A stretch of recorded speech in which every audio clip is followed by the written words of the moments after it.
Reconciliation. I'm Avia, and this is Chiameka. Today we are going to be talking with Chiameka. She has a background in Nigeria and also America. So today we're going to get her perspective on having a family from Nigeria and living in America. Okay, Chiameka. Yes. So we just learned today that we've been saying your name wrong all this time. Yeah. We've been calling you Shamika. Yes. And your name is actually Chiameka. Mm-hmm. Okay. Yes. Thank you. We will start to call you Chiameka. Okay. Fair enough. I will accept that. I will accept it. Okay. Please forgive us. Always forgiven. We all forgiven. Okay, so Chiameka, we know that your family is, well, I think you tell us about your background. Okay, so I was born in Nigeria. I lived there for like all of 5.5, 6 months. And then my family moved here to America. And I've been here since. Mm-hmm. It's interesting growing up in a Nigerian household in America because you want to maneuver like the American kids do, but you know that you can't, if that makes sense.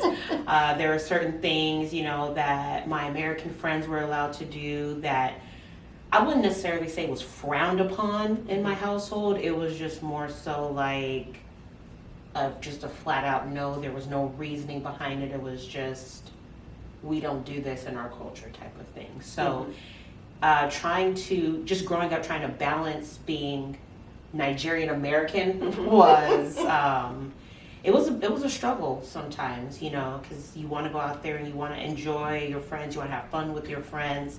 Like my friends would have sleepovers and things like that, and I couldn't go unless one of my cousins were there. So it's like, if I know somebody that's there, then you can go.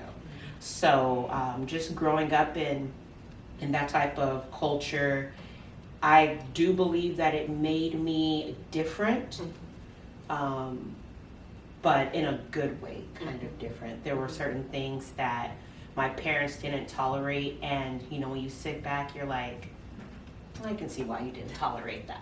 What are some things, just, give us one or two examples of something that, in particular, an African American child was allowed to do that a Nigerian American child was not allowed to do? Get bad grades. And I'm not saying, Americans are just failing, in school, but it was like, our parents came here with this American dream, and then for you to go to school and goof off and, not pass your classes, it was like kind of like a slap in the face. Like, we didn't bring you here for you to, make us look bad type of thing. Because, is it perception? Perception is really big in our community. There are some like hilarious videos out there of like moms at parties just like bragging about their kids. Oh, my kid's a doctor. Oh, mine's a doctor too. Well, mine is this type of doctor. Oh, well, mine is doing this, So it's definitely, I believe that parents use their kids as like bragging rights. So, you can't brag about a kid who's failing in school. So my kid gets D's. Yeah, exactly. So that was one of the biggest things that they did not tolerate, leaving everything in Nigeria behind to come here and raise their family, because the perception in Nigeria is that America is better. So they expected everything we did to be great. So would you say that part of the reason they felt that way, could it have been that they've invested so much into your greatness, and then for you to not appreciate, and like you said, to come and just squander, all of their investment? Could that be part of what they may have perceived that to be? I think so. They come here, not all are wealthy, not saying that we're, poor, but we're middle class, and you see your parents go out there and grind every single day for what is called the American dream. And you don't, as a child, you never want your parents to be disappointed in you, and they will tell you all the time, we came here for you, we came here to make, your life better, this and this, because you can be in Nigeria doing this, this, and that. And I'm like, well, no one told you to bring me here. I didn't particularly ask. Exactly, like I wasn't in the womb kicking America, so, yeah. But, it's just that sense of making your parents proud and knowing everything that they went through to get here, and you don't want to feel like you disappointed them by not succeeding or by not, living up to the expectations that they have of you.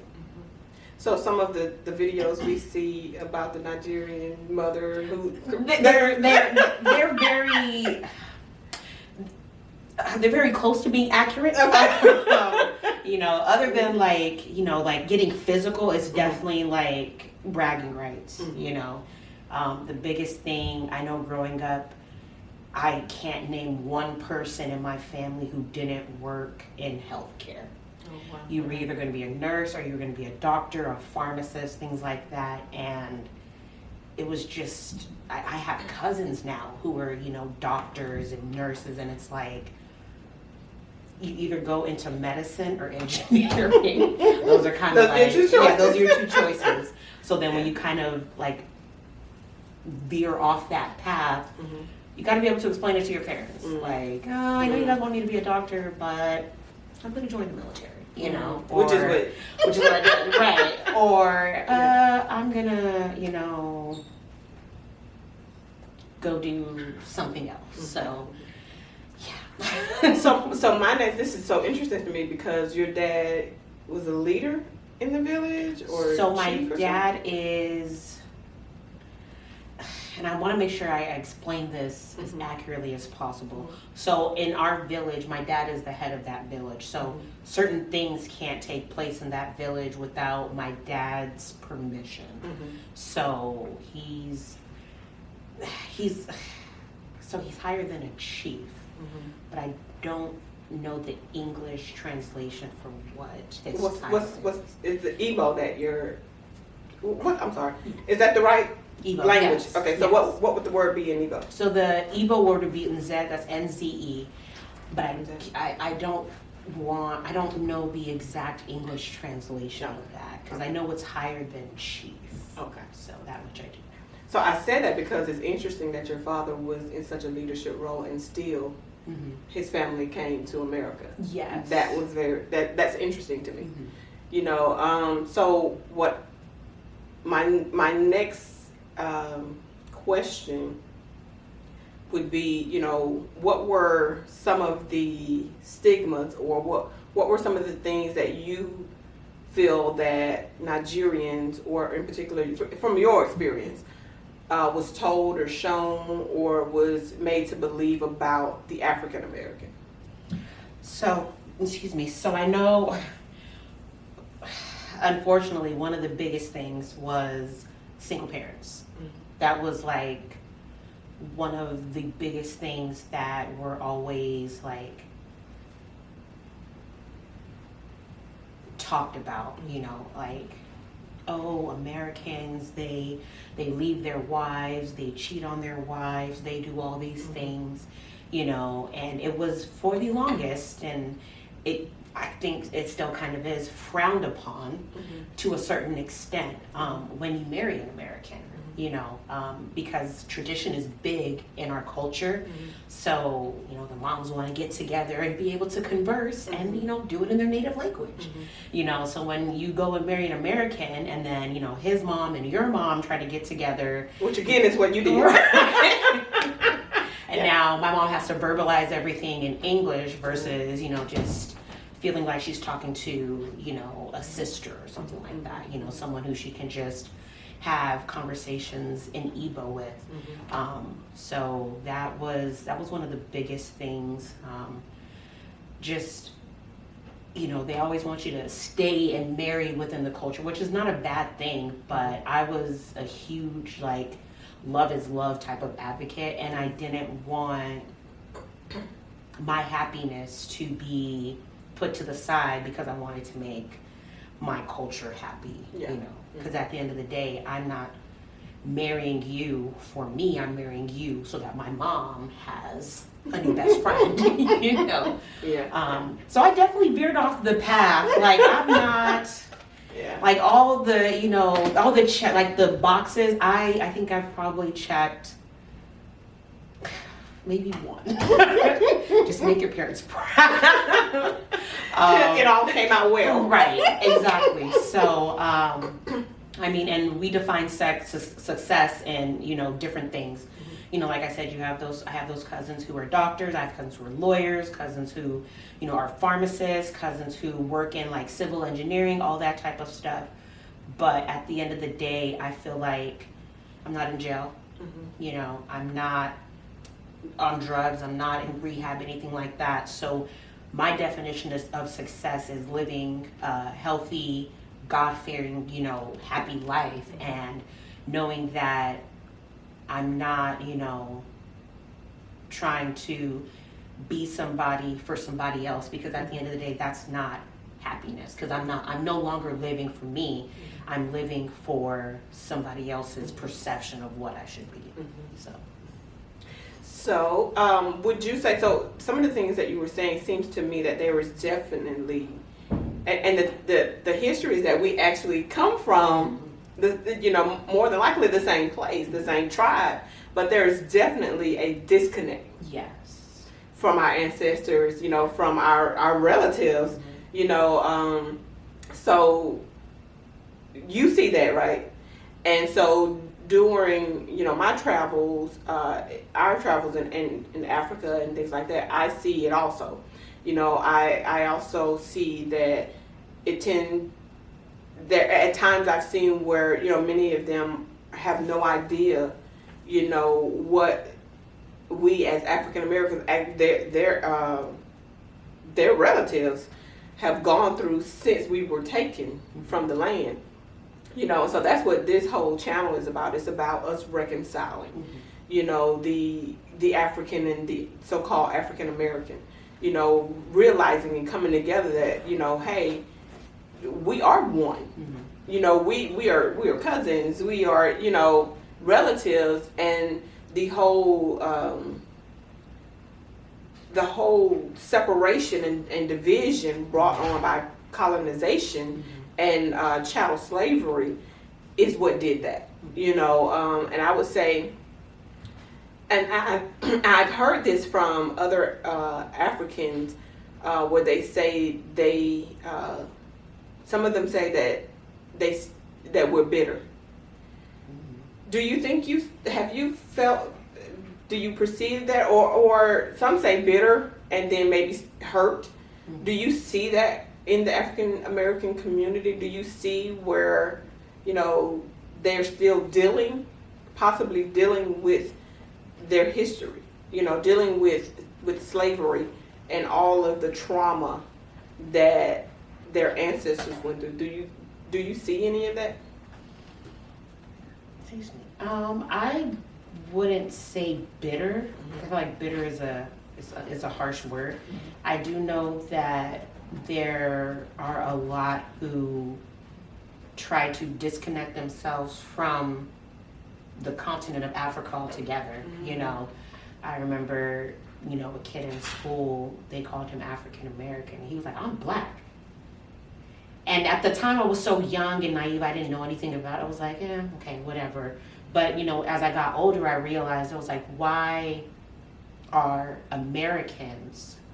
certain African Americans so afraid of embracing, you know, where they actually come from? Like, why is it a bad thing to come from Africa? You know, like, why? So it was more like they wanted nothing to do with us. Wow. And I think certain Africans on the back end noticed that, and it was like, well, if you don't want anything to do with us, then we don't want anything to do with you guys, you know. So it was that battle, you know, that I noticed, because even now, like, there's certain African Americans who I feel like don't accept me because I'm not like them. you know. And it's not that, you know, I try to, like, I carry myself like, oh, I'm, you know, straight from the motherland. Like, that's not who I am. And I've always felt like I can never connect with, like, you know, those African Americans, like, from the South whose, like, ancestors, like, came here, you know, and it's always been, like, trying to fit in, but I've never been able to fit in. So I feel like it's more like that like they don't want to accept where they're from, and then those of us who are from there don't want to accept them either. So it's like, well, you don't want us, we don't want you, type of thing. So yeah. I want to ask you this question. Have you ever heard of or heard the statement or anything, you know, like African Americans saying, you know, well, we don't want to be a part of Africa, or we don't want, because of you took part in this, or you never came to help us. You know, you never came to save us. You never came to see what they were doing with us, where they were taking us. Have you ever heard that? So I would say no, only because I'm still from a fairly younger generation, where that's never been brought up to me before. It's and I think it's because a lot of us, including myself, have not done enough research into the entire slave trade, like how that even happened, where it started, you know, who took place, or, you know, who partook in it, all those type of things.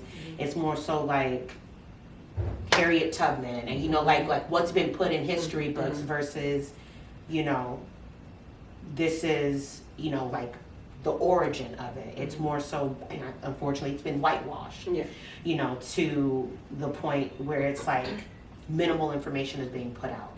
So no one has ever come to me and was like, oh, you know, you guys never, you know, cared about what was going on, because again, I grew up here, so I can't call my aunt back in the village and say, hey, did you know this was going on? You know, so, and I think even there, I don't, and, you know, this is just me just spitballing, but I don't think, you know, even the slave trade is taught over there.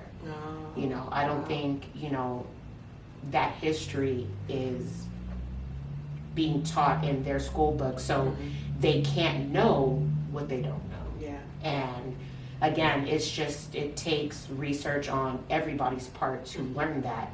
And it was during one of your sermons that I was like, wow, I had no idea, you know, and it made me want to dig deeper. It was like, you know, in school, history was my least favorite subject, but now it's like, now I'm in there like, wow, okay, all right, right around Nigeria, okay, I see that, you know, so just, it's definitely research and not just believing what's being put in front of us all the time. So my next question as we wrap up, do you think that the African and the African American can reconcile? I do believe so, definitely.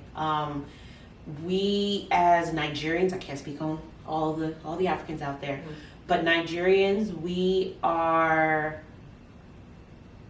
it takes a while for us to warm up to you, but once we do, you're immediately a part of the family. Like, even with my husband, it took a while for, you know, my mom to, you know, get used to having an American son, but now, man, you can't tell her nothing about her son-in-law. He does no wrong. Oh, he's my favorite. I'm like, whatever. Here I am, you know. But once we are very accepting, we're very welcoming. But I think it's just getting people to accept us that, you know, we kind of have that little battle with, because again, they don't see us as one of them. They see us as straight from the motherland. So just trying to, I feel like once we come to an understanding that we are one and we accept that we are all one, I definitely believe that we can reconcile. I believe that even though, you know, the Caucasian, the European, you know, in all the different areas were responsible for dividing us, I believe it's our responsibility that we make amends. you know, and nobody can do that for us. Correct. They're definitely not They're going to not do that going for us. And the thing is that the plot to continue the division continues. So I'm so glad that you came into my life, you know, and we were able to, you know, meet your family, sweet boys, and meet your husband, and you know, that God, you know, brought us together. Definitely. So it's amazing to me though how He has done it. But I know I'm very happy to have met you and your family. So hopefully you'll continue with us on this journey and see what happens, and what I believe that there is a great move that's taking place, and that the division will be destroyed, and that what the enemy meant for evil, God will turn and make it for our good. Amen. All right. So thank you for tuning in to Operational Reconciliation, where we are geared towards, you know, sharing and having those hard conversations, and so that we can continue on the path of reconciling the African and the African American, believing that we will become one day, you know, and all of these things will be in the far distance. So with that being said, tune in next time, and remember to subscribe, comment, like, and share, so that you can join us on this journey of reconciling the African and the African American. Bye.